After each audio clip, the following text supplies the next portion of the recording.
Hey guys, we're Brad and Ella Rathbone and we've been travelling Australia in our vintage caravan for 12 months now.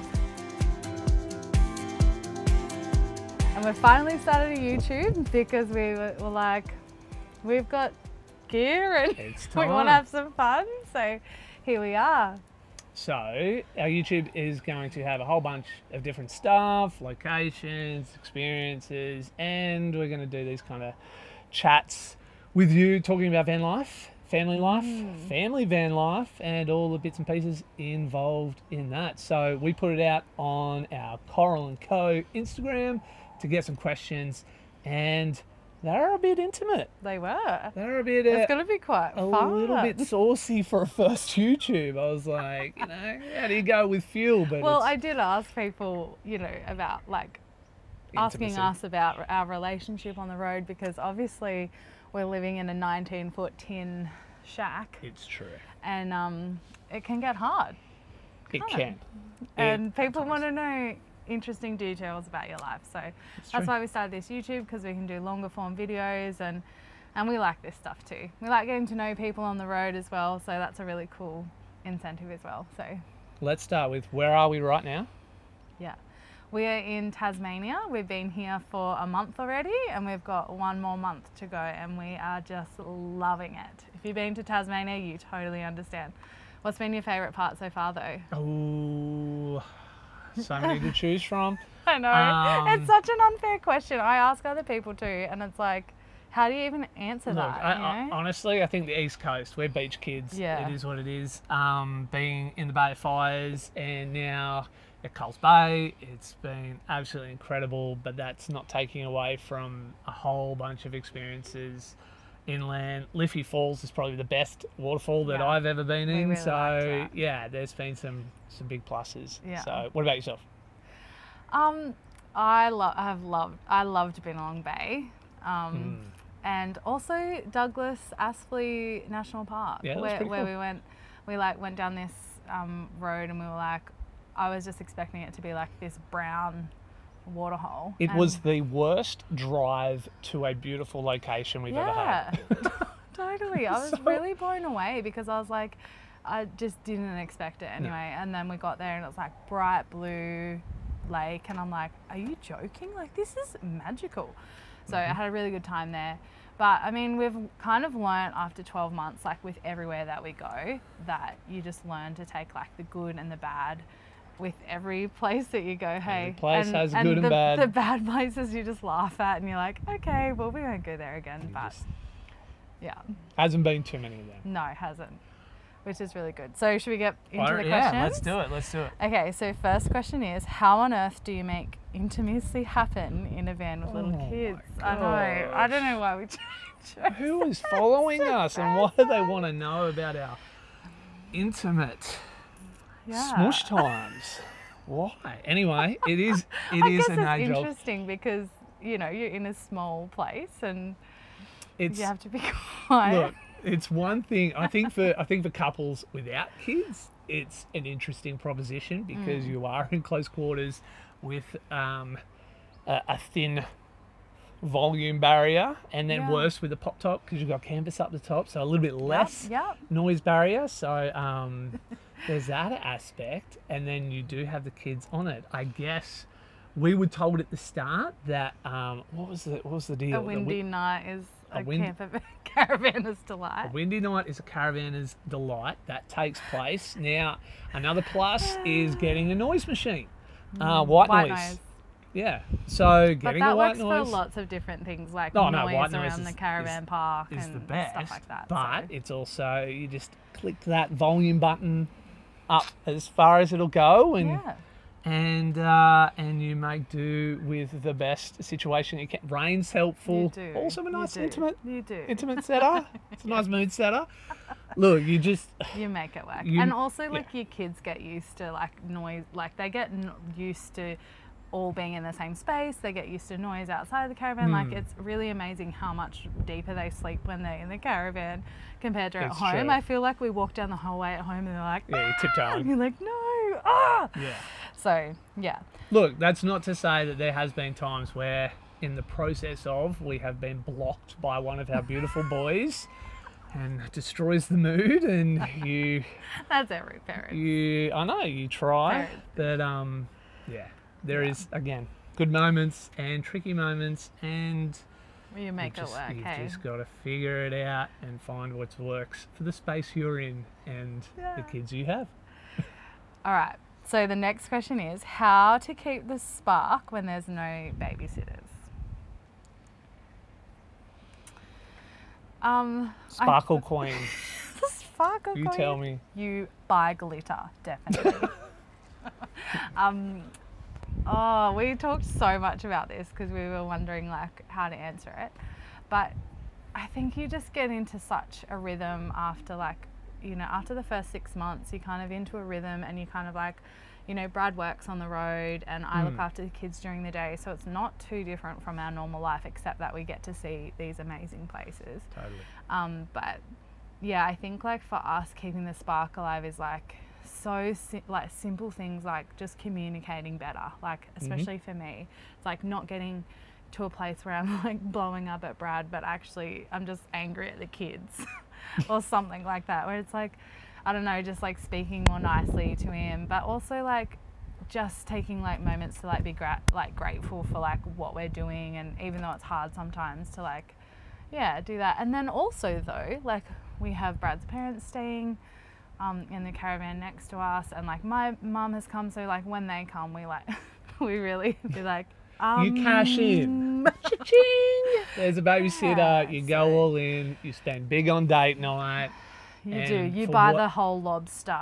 For whatever reason, you're back at 8 o'clock anyway. But like, it's that. Yeah. I think when we talked about this question a little bit, we were, I think, having perspective. Like, there's always going to be trade-offs in any kind of scenario, and that was one of the things we talked about a lot. Was that we can go down the route of purchasing a house, being in the same place in our beautiful town, or we do the caravan life, and there's pros and cons with everything, and one of them is like you have less space, you don't have that support crew around, and so, but you take a 5-minute drive and you're seeing the Freshonay National Park, or you know, what else? Amazing waterfalls. Yeah, amazing waterfall. Like, it's amazing how I can just feel so crap and then go for a waterfall swim. I'm like, it's all good now. Don't worry about it. And so I think it's just a matter of perspective a lot too, to go, okay, let's work on the little things always, but also what we lack in one regard, we're gaining in another regard, and just keeping that perspective in this time while we're on the road. Yeah, 100%. Do you want to ask the next one? Yes. Ooh, have either of you questioned traveling and wanted to call it quits? There's only been 2 times that I can remember where I was like, I think I'm done. And that was when we all got COVID. That was like a month in, wasn't it? About 2 or 3, we must have got April. COVID and gastro at the same time. The kids weren't sleeping, I wasn't sleeping. Went into the doctors to be like, help me, like just distressed. They were like, you can't come in because you've got COVID. I'm like, no one loves me, you know. Just so dramatic. So that was definitely one of the weeks where I was like, I don't know if we can do this. But then I had to remind myself, like, this is unusual circumstances. So that week, and then another week when we were sick with the E. coli or whatever from the water filter. Oh my gosh, that was a shocker. So quick story. Do you want me to tell it, or do you want to tell it? No, you tell it. It was your blunder. It was. It was my blunder. I couldn't even blame anyone. But basically, I poisoned my family by accident. We'd been searching for a water filter for ages. And we went into Bunnings, we got like, you know, that $100 like inline one, like it's got 2 massive filters on it. Anyway, I don't know what was going through my brain. I just must have been tired. I don't know. But like we were all like starting to get all these really weird symptoms that week. And I was like, what is going on? Like the kids aren't in daycare. They're not getting as sick. Like we can't figure out what it is. Anyway, on pack up day, Brad is like undoing this filter by accident. And then it has all this plastic wrap still on it. And I'm like, oh my gosh, like we have been drinking like plastic infested water for the whole week, and we're like so sick. Anyway, It was a shocker. That was note the time. to self. Yeah. In my mindset, Ella and I are very different people, but because we don't have a house to go back to, I haven't ever thought of quitting, not because I'm a friggin' hero, which I am, but not because of that.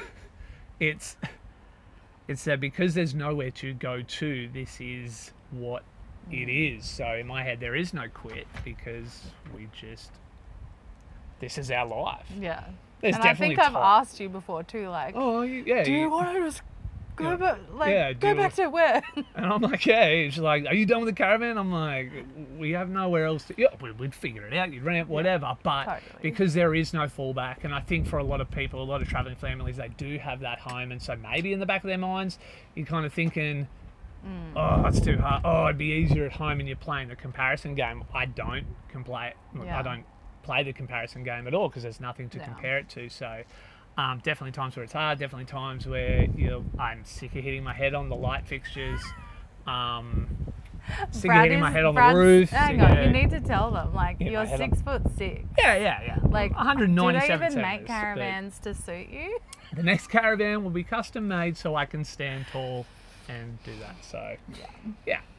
Which would also be good for me because then you can wash up inside and, I washed up today. You did, but and my now you're back's back. sore, and now I need a massage, Yeah, and exactly. that's the trade-off. So, Question: funniest moment of caravan life. Yeah. What do you got? do you want to go first? No, Okay. I can't think. I of got anything. a good one. So this one day, I'm really sick and with it just a head cold, and I take the wrong tablet. So I'm gonna take the nighttime ones by accident. And so anyway, I'm in the caravan making a coffee, and if you've seen our Instagram, like our kitchen is like a L shaped. Anyway, I was just making a coffee, Brad's in the shower, the kids just playing outside. Anyway. Pause. The shower is at the shower block, which is like 20 metres away. Yeah, Brad was So away not from the the van. Anyway, I hear this massive bang behind me, and I'm like, oh my gosh. I turn around to yell at the kids and like, oi, what are you doing? And I turn around and there's this massive kangaroo in the freaking caravan, and I'm like, oh my gosh, like, what do you actually do? Like, it's just like these kangaroos were so tame that they just like felt the need to jump in my caravan. Anyway, I'm screaming, and because I'm like a little bit like, hyped up on my sleeping. Startled and drugged. Yeah. A little bit. Anyway, and I'm just like crying, screaming. No one's coming to help me, and I'm like, I don't know what to do. Like, do I kick the kangaroo out, or like, is it gonna like scratch me? Because like, if you're not from Australia, like kangaroos can be like super aggressive, and like you gotta be really careful. Anyway, so I was just like hysterical, and like the kids are outside like, "Mommy, Mom!" And anyway, Cove went and like ran and got Brad, and like Brad was like, Well, crisis was diverted by. I'm in the shower. Cove comes in. It's a very relaxed caravan park. We're the only caravan there at the time. So he walks down, comes in. Dad, there's a kangaroo in the caravan, and I'm like, he's 4. He may misunderstand that under the awning is not the caravan. Anyway, so I abruptly finish my shower and head on up and not at pace and hear my wife crying in the caravan, and I'm like, babe, what's wrong? And realised that she had to battle one of Australia's greatest beasts, Skippy. Yeah, exactly. But I mean, it worked out all right because I think the kangaroo just like stood there for like 2 minutes and was just staring at me like, what is going on with her? I think he was just like, what? Anyway, and then he just like... Was he a mental health support kangaroo? And he's like... Probably. I shouldn't have acted so crazy. No, I think it's fair. I think it's a fair feeling and emotion. He was probably just like, why aren't you feeding me, So anyway, the kangaroo got out of the caravan. Like, it just kind of went to jump out and like fell down our steps, and our step had like kangaroo hair in it.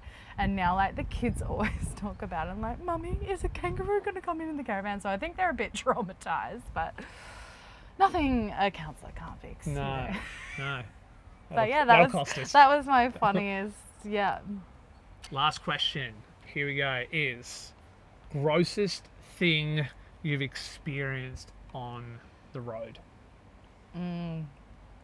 Mine's going to beat yours because I deal with the gross stuff. So you go first. I definitely have stories on the gross things. Yeah, so I never do the dump spot. Like, so, and if you Emptying the toilet cartridge, but we call it the dump spot because the kids understand. Yeah. I think a lot of people call. Anyway, there's lots of different names for it, and that's just a part of caravan life that we were like, oh, okay, gross.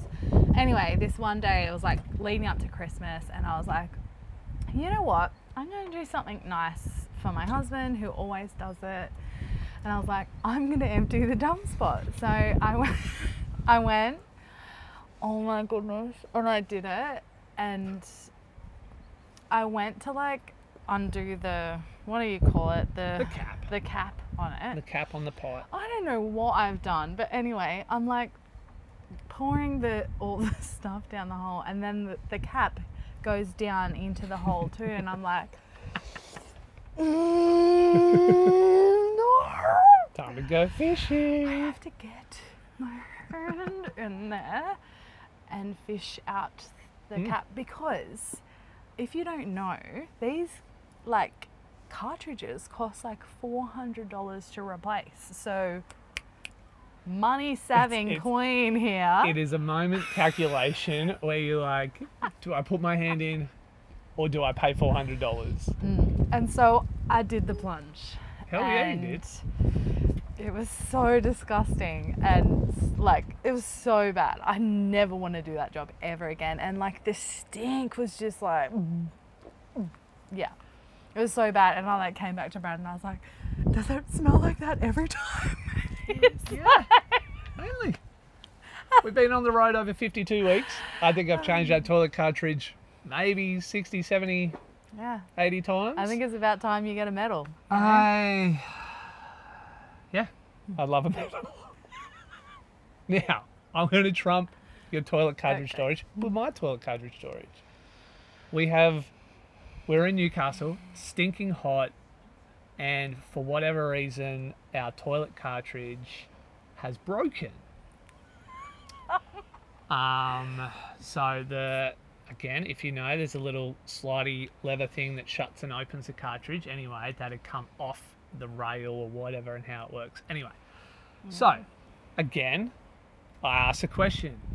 Do I fix this? I think I actually Get Googled dirty. it. How much that was it. Just like, oh, should Brad do this? How much is it? 400. Yeah. All right, I'm going to sit in the caravan and not say anything. You got this, babe. You got this. Yeah. And so I was like, here's a YouTube clip. So, and like, it needs to be done. So I'm on YouTube. I'm looking up how to replace the parts. Like, just trying to get any kind of knowledge to understand, because you can't take the top off the things. You have to get your hand inside, pull everything apart, piece it back together. So like I'm there scrubbing out as hard as you can, like just flushing it out as hard as you can before I get involved. Anyway, that was fixing that and having my hand in the toilet cartridge for about 45 minutes. Possibly, like, I think I disinfected, had a shower, disinfected, and that was the grossest moment that I have experienced in the deal. Anything to do with the toilet cartridge is kind of gross. It's not fun, but it is what it is. So Anyway. That's our first YouTube video, vlog, whatever you want to call it. Thank you for watching. We're going to cut this up, post on socials. Thank you for joining us. Subscribe, have heaps of fun, and who knows, we might see you on the road.